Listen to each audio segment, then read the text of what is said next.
not wearing my spooky fit anymore. I decided that I'm gonna go from spooky to full-on Knives Out mode. I'm into winter clothes right now. Like, I usually am not a winter clothes girly, but like I'm into winter clothes right now, so I can't wait for you guys to see all my cute winter sweaters I got.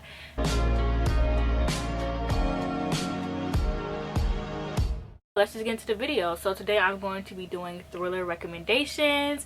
The first book I want to recommend is this book, and this is The Inheritance Games. And speaking of Knives Out, actually, The Inheritance Games is Knives Out meets Cinderella. It's usually pitched as Knives Out meets Cinderella or Knives Out meets One of Us Is Lying. I personally think it's Knives Out meets The Princess Diaries. But basically this book is about this girl who grew up poor. Her mom passed away. She was living with her half-sister. Then she discovers that she is actually in the will of a guy that she's never met before. So she goes and she is with this family that she's never met. She doesn't know them, and she ends up finding out that she is inheriting a bunch of money, his house, all of his fortune, and his whole family is like, what the heck? And so there's also these 4 brothers, and they are like such different personalities. There is a love triangle, which a lot of people don't like love triangles. I don't care for them, and not in the way of like, oh, I don't care for love triangles, like I hate them. It's in the sense of like, I just read the book and I'm like, oh, there's a love triangle anyways, and I just continue reading. So there's 4 brothers. There's the bad boy, there's the good one, there's the chill one, and then there's just like the normal one, I guess. But they're all just different, and I love their relationship with each other. And the point of this game is that they have to figure out why this stuff was left to her, because their grandfather, the one who passed away, loved playing games. He loved doing like scavenger hunts, mysteries, things like that. And so they have to play these. It's basically like them trying to figure out why it was left to her and going on this adventure to figure it out. And it's just really cool, and I love the relationships in this book, and I love the main character. And for a YA thriller, this book is really, really good. And one thing I was scared of going into this book was that it was going to be exactly like Knives Out, because one of my biggest things with books is sometimes when they're pitched as something similar, they're either nowhere near it or way too close to it. Whereas I think this one was perfectly like in the middle. Like, it wasn't too much like Knives Out, but it kind of was with the family aspect. It was, but it wasn't like the author exactly copying Knives Out. And I think that this book is actually really unique, and it had some differences from Knives Out. The next 2 books I want to talk about are books I don't own physically, so I'm just going to hold them up on the screen here. The first book I want to talk about is Still House Lake. Now, Still House Lake is a thriller, and it is about this wife who comes home one day and she sees this accident in her garage. She's freaking out. She doesn't know what's going on, and the police comes and tells her, your husband has been keeping these women in this garage, killing them, torturing them, doing other things to them, as you can assume. They start to think that she was working with him. She gets 2 years just because they think that she was accessory, even though they figure out that she wasn't. So she gets out, and now she has to change her name, her children's name, and they live in Still House Lake. The wife starts to suspect that the husband is back to murder them because he breaks out of jail. And so it's just a really good thriller. I think I was reading this book when I was on vacation, and we were in this vacation house, and it was so creepy because this house was so big. There were so many rooms, and you don't know when you're in a house like who's in there, creepy horror, thriller stuff. You never know who's lurking around the shadows, So reading this book, I was terrified in that freaking vacation house. I'm not gonna lie. Like, at nighttime I was like under the blankets, like, yo, if somebody was to just be in this house, like in my closet right now, that would be creepy. And I was watching Scream, like, genius me. And I just really, really enjoyed this book. It was really good. I also read the sequel, which is called something. It was called Killed. It was something. And one thing is this book is a series, and so I read this book like last year, almost 2 years ago actually, and I didn't want to continue on with the series because I'm like, why would I read a thriller series? Like, what did I gain from that?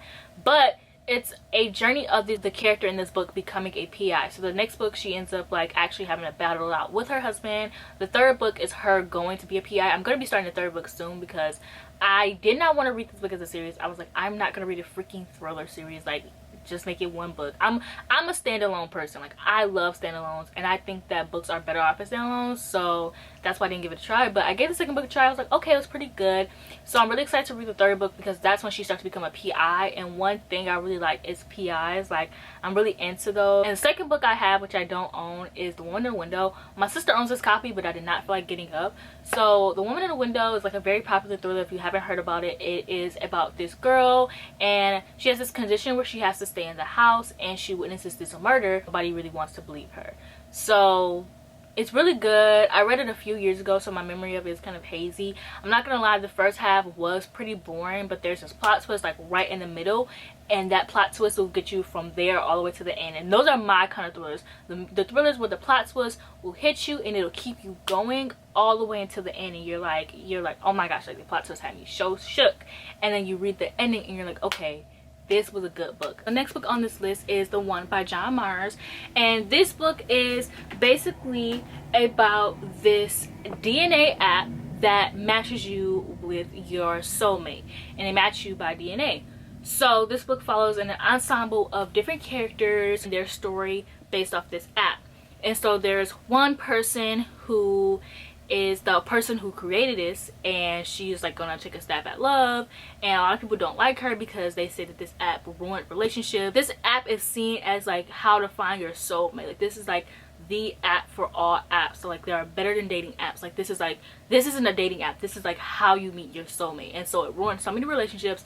So many couples who like aren't met on this app, they are seen as like not as romantic, I guess, or like less likely to be soulmates if you haven't met on this app. She hasn't taken a chance at love because she was kind of scared, but now she is. It follows a woman who matches with this guy and then finds out he's dead. There is one couple who are about to get married, and they try it out for fun, and the husband ends up matching with a man, and he is not gay, and he's not usually attracted to men, but the guy that he ends up getting matched with, he ends up being attracted to and like falling in love with. And then there is a guy who's a literal serial killer.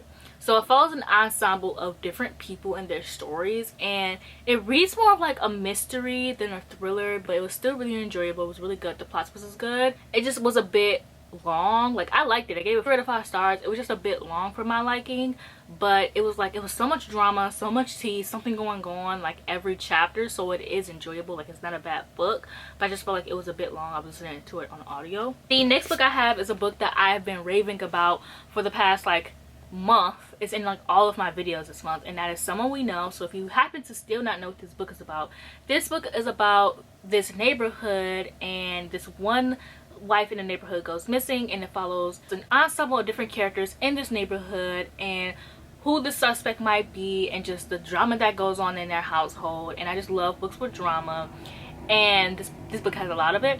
And if you don't like multiple POVs, I would suggest not reading this. Even though I loved it, my favorite thing about this was reading other people's household and how their family worked and their family dynamics and all that stuff. But I really like the neighborhood. Like, they have like a book club, the wives hang out a lot. Like, I think that it's honestly a really good book. The next book I want to recommend is When No One Is Watching, and this book I've also been reading about a lot. And this book is about gentrification. Basically, it's like a Jordan Peele movie but in a book, and it is about this girl who lives in this neighborhood, and she's noticing that all of her neighbors are like disappearing and it's being replaced with white people. They're also now trying to take her house. There is this other guy named Theo, and he's white, and his girlfriend is like very microaggressive. The two characters end up, the Theo and the main character Sydney, end up having to work together because there are weird things going on in this neighborhood that's like unexplainable. The next book I want to recommend is Mexican Gothic. Now, this isn't really a thriller. This is more of like a horror or like a gothic novel,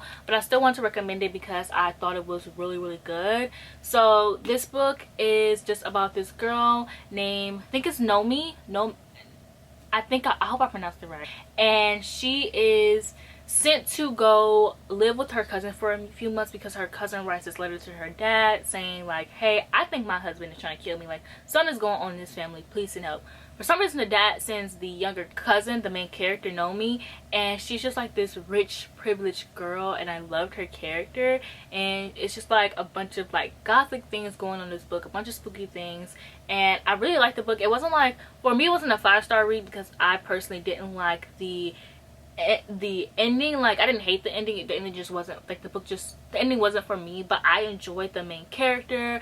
There was romance in this book, and I like when my, like, gothic books have romances, like when my spooky books have romances, okay? So I personally still enjoyed this book, even though it wasn't like my favorite thing ever, sadly, but I still want to recommend this because I think that this could be someone's favorite book. A lot of people's complaints was that the book wasn't too horror. It is horror, and it's written by a woman of color, so don't let these white people tell you that this book isn't horror, to be honest, because there's nothing more scarier than going to live with white people that you don't know. Then the next 3 books are all Riley Sager books. Riley Sager isn't my favorite, like, thriller author of all time. I honestly didn't even start liking his books until his recent release, which came out in June.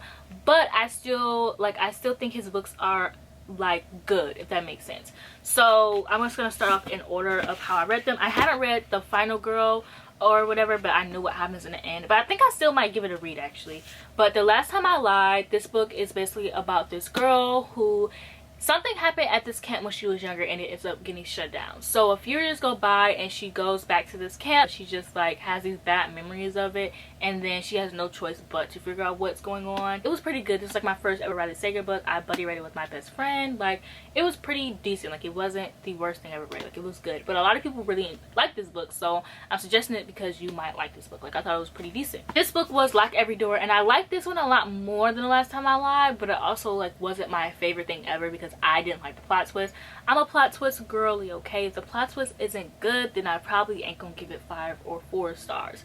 But I think overall this was a really good book. So this book is basically about this girl. She's set to live in this place called Bartholomew, where she's literally paid to live there, and she has no money. Her boyfriend just cheated on her. She's broke up. She has nowhere to go. So when you're presented this place where you can get money just by living there, you're gonna be like, heck yeah. So she ends up moving in here, and a bunch of creepy things start happening. And I kind of like the idea of, like, trying to figure out if something is paranormal or if it's not.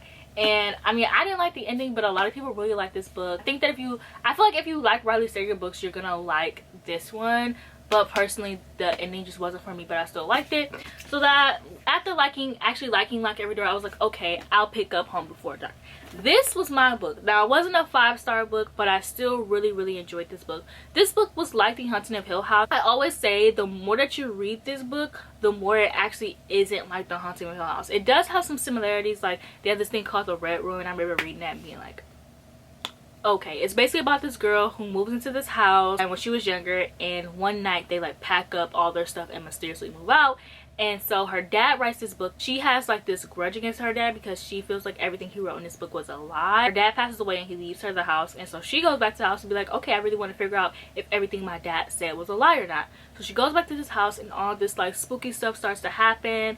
I personally thought that this was really good. Like, I really liked the plot twist in the end. It was just, like, it was kind of boring at some points. It did keep me scared though. Like, there are some scenes was like, this is like a really well thought out scene, and I really enjoyed the book. And the last book on this list is a book that I gave 5 stars. It is like my new favorite book of all time. I absolutely loved it, and that is The Night Swim. So this book is a podcast kind of book, and it's like a alternative chapter. I kind of like when books have like Home Before Dark. Every other chapter, so there was one chapter where it's like it was like chapters out of the book the dad wrote. So for this one chapter will be present time, and then the other chapter will be the podcast. So this book basically follows this girl, and her name is like Rachel, some basic name. There was a lot of basic names in this book. I'm not gonna lie, I'm getting them all mixed up. But I'm pretty sure her name was Rachel, and she has this podcast. So she usually does like murders, but she ends up getting this case for this rape case, and so she like takes it on. But as she's getting this case, while she's there, another person calls her and she's like, hey, I know you're in town for this case, and my sister had a case that was never solved, and a lot of people say it was like an accident or she killed herself, but I know that my sister didn't do that. So it follows like 2 different cases, and I really just love this book so much. I love the podcast idea. It was really good. It was like basically reading a true crime novel. Like, I think if you like true crime, like if you like true crime documentaries, the true crime YouTube videos, BuzzFeed Unsolved, I highly recommend this book. It was just so good. And I actually highly recommend listening to the audiobook. I think it was really, really good. This book does talk about deep topics, honestly, and if you aren't triggered by rape, I still suggest just like know going into this book that it does talk about that, because for me, it's not really one of my triggers. But there were some scenes when I was reading this, like I was at work, like about to go to the back to cry, because it was just so like heartfelt, and it just hurt to read something like this and to listen to something like this. But I highly recommend this book.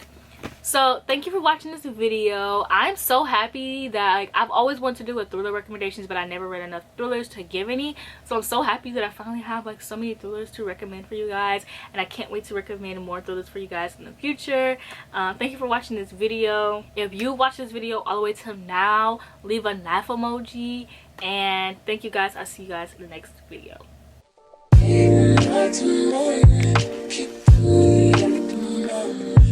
I